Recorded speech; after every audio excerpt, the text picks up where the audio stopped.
Monsieur le Président, Monsieur le Ministre, Madame la Présidente, mes chers collègues.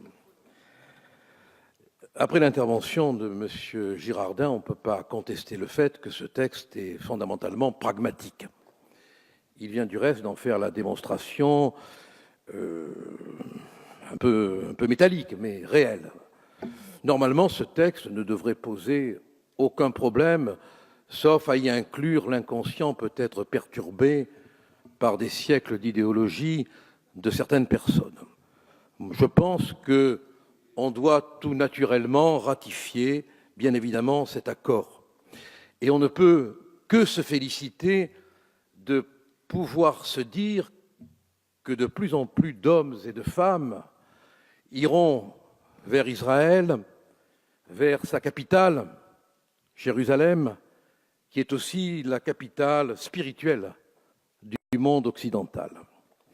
Alors pourquoi, dans cette ratification qui ne devrait poser aucun problème, y a-t-il eu soudainement dans ce débat des arguments qui m'ont franchement surpris? Du reste, je me livre à une improvisation parce que j'avais l'intention de dire tout autre chose. Je voulais être moi aussi pragmatique. Pourquoi évoquer l'environnement? Pourquoi évoquer l'extrême droite? Désolé, Israël s'excuse de ne pas être le Venezuela. Qu'est-ce que ça vient faire dans le débat?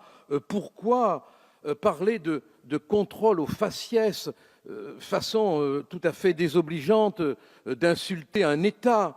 Je ne comprends franchement pas. Honnêtement, bon, je ne veux pas polémiquer. Je peux comprendre qu'on ait une inquiétude, un souci pour le peuple palestinien. Mais votre haine d'Israël n'apportera pas la paix. Elle n'apportera pas la paix. Et franchement, je peux comprendre qu'on se préoccupe, qu'on se soucie de ce qui peut se passer en Palestine. Mais cette préoccupation n'autorise personne à jeter délibérément le discrédit sur un État qui est un modèle d'État de droit. On le disait tout à l'heure, il y a quand même cette Cour suprême d'Israël qui montre tous les jours qu'elle fonctionne d'une façon remarquable. Et puis quand vous parlez des prisons, mais reportez-vous à tout ce qui est écrit sur les nôtres. Rapportez-vous aux rapports qui sont continuellement déposés, aux cris d'alarme qui sont lancés, avant d'aller voir la paille dans l'œil du voisin, si je peux me permettre, regardez la poutre qui est dans le nôtre. Alors je trouve vraiment que cette discussion pour une ratification qui s'impose, on a parlé du Maroc, de la Jordanie, de la Moldavie, cette ratification qui ne devrait faire aucun problème, dès l'instant où il s'agit de l'État d'Israël, suscite un soulèvement d'arguments, excusez-moi, hein, mais tant de fois je l'ai entendu dire à notre sujet que je vous le livre, nauséabond, et qui rappelle, hélas, des arguments d'une autre époque et d'un autre temps. Parce que moi, je considère que l'antisionisme est un antisémitisme qui a trouvé une esthétique idéologique. Et on a le devoir de le dire, et on a le devoir de le répéter, et on a le devoir de le combattre. Et encore une fois, la paix ne se fera pas entre Israël et la Palestine avec vos arguments.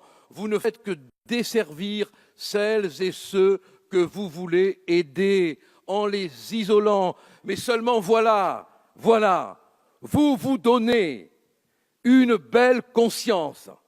Ceux-là même qui ont hérité de ceux qui, voyant Staline, le défenseur des droits de l'homme, voient en Israël l'ennemi des droits de l'homme. C'est quand même quelque chose de tout à fait extraordinaire et qui me laisse complètement pantois et perplexe.